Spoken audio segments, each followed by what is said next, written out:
In this video, I want to talk about a mathematical operation called a factorial. This symbol may be review for some of you, but I still want to just hit some of the highlights and shortcuts with factorials, as well as what not to do when you're calculating with these. Alright, so this will be a fairly quick video. So what is a factorial? Well, it's the symbol with an exclamation mark, and it means to take whatever the number is and multiply it by each number that's one less, all the way down to 1. Alright, so this only works with counting numbers. We would never do like 0.3 factorial or something like that. Alright, so 5 factorial is 5 times 4 times 3 times 2 times 1, which is 120. Okay, 4 factorial is 4 times 3 times 2 times 1, which is 24. Okay, 3 factorial is 6. And 2 factorial is 2. And 1 factorial, we can't go down anymore, so that's just 1. Right? 0 factorial is the one special case. It's not a counting number, but we still need to define 0 factorial. And I'll explain why as we get further into this section of your reading. But for now, we can see what this value is, and then also the pattern for why this is the case. Right, so if you look at these factorials, to go from 120 to 24, or from 5 factorial to 4 factorial, the only difference is that we've divided by 5. Okay, or we've gotten rid of this 5. To go from 4 factorial to 3 factorial, we have to divide by 4. Right, to go from 3 factorial to 2 factorial, we divide by 3, and then we divide by 2. Right, so if you follow that pattern, you should expect to see dividing by 1 to get from 1 factorial to 0 factorial. So that supports the idea that 1 divided by 1 is 1, and that 0 factorial is 1. And that is the definition that we go with. So that's the only one that you really need to know that's a bit different than the rules for the other ones. Okay, you should have a factorial key on your calculator. So if you have a scientific calculator or graphing, which was one of the requirements for your course, then look for this key. There's a few different places it could be.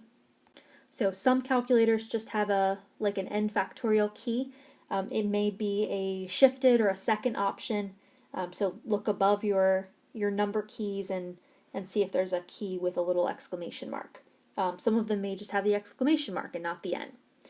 If you have something like a TI-30, right, or some of the other scientific ones, you may need to hit the key that's PRB for probability, and then in there you should find a few different options, which we'll talk about later, one of which is the factorial symbol.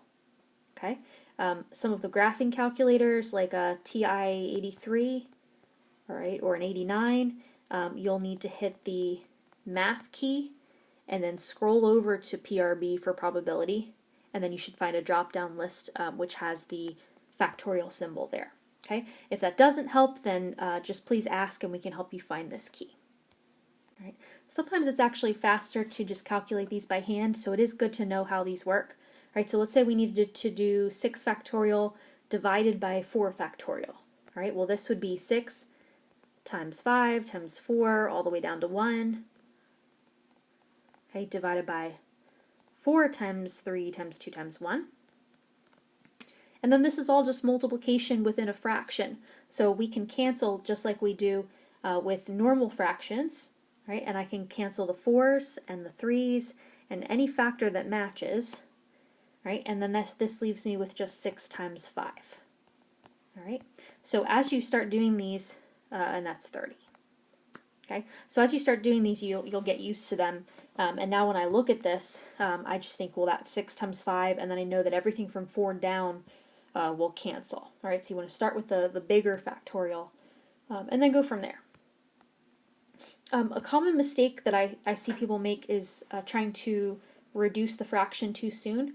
All right, so I'll see people say, oh, well, 6 and 4, they can both be divided by 2, so this must be 3 factorial divided by 2 factorial.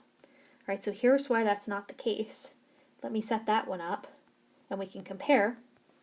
Right, so this would be 3 times 2 times 1 divided by 2 times 1, which is 6 divided by 2, which is 3, and that's not 30. Okay, so the values are definitely different.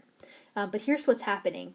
When you divide the 6 and the 4 by 2, all right, you're not just dividing the 6. All right, to change a 6 to a 3 in that case, you're actually getting rid of a 6, 5, and a 4 in the numerator. And then to make the 4 a 2 in the denominator, that's getting rid of a 4 and a 3. All right, so that's not properly reducing a fraction because it's canceling different numbers in the numerator and the denominator. So that's why that doesn't work. All right, so in general, you want to write out your factorials first and only cancel numbers if they match, right? Not cancel within the factorials themselves. All right, something like 25 factorial divided by 22 factorial. I wouldn't want to write all these numbers out from 25 down to 1 and 22 down to 1. So there is another shortcut.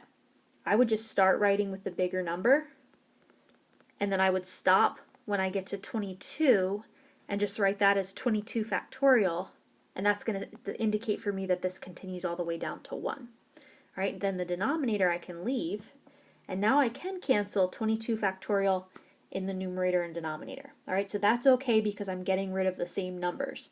All right, those are the products of the numbers 22, 21, 20, all the way down to 1. All right, so I'm canceling the same thing in both parts of the fraction. One other example, this one is definitely faster to do by hand, and actually some calculators won't be able to handle this problem, so you'll have to try yours out and see. But if you tried to do this in a calculator, some calculators try to find 200 factorial first, then find 199 factorial first, and then divide, but the problem is that these numbers are so large that the calculator can't find them and hold them in memory in order to do this division, right? But you can be smarter than the calculator if that's the case, and you can see that this is just 200 and times 199 factorial all the way down to 1. So most of these numbers are going to cancel, right? Everything from 199 all the way down to 1, and then the only thing that's left is 200. All right, so this equals 200. And really, in any example like this where we're just one number off, like let's make this really big, like 1,650,001 factorial divided by 1,650,000 factorial. The answer is just going to be that first number, 1,650,001. Okay, and everything else will cancel. All right, one final note about dividing with factorials when you have two of them in the denominator. All right, if you try to put this in your calculator, you want to just make sure that you put a parentheses around the denominator. Okay, so you would want to enter this as 10 factorial divided by parentheses 6 factorial, and then some calculators need a multiplication symbol. So if you get an error, try that, right, and then close the parentheses.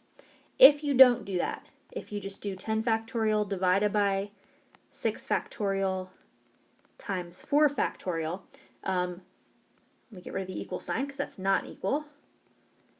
Okay, your calculator will interpret that as 10 factorial divided by 6 factorial times 4 factorial in the numerator. All right, so the parentheses is just telling it to keep the 4 factorial in the denominator and don't bump that up to the numerator.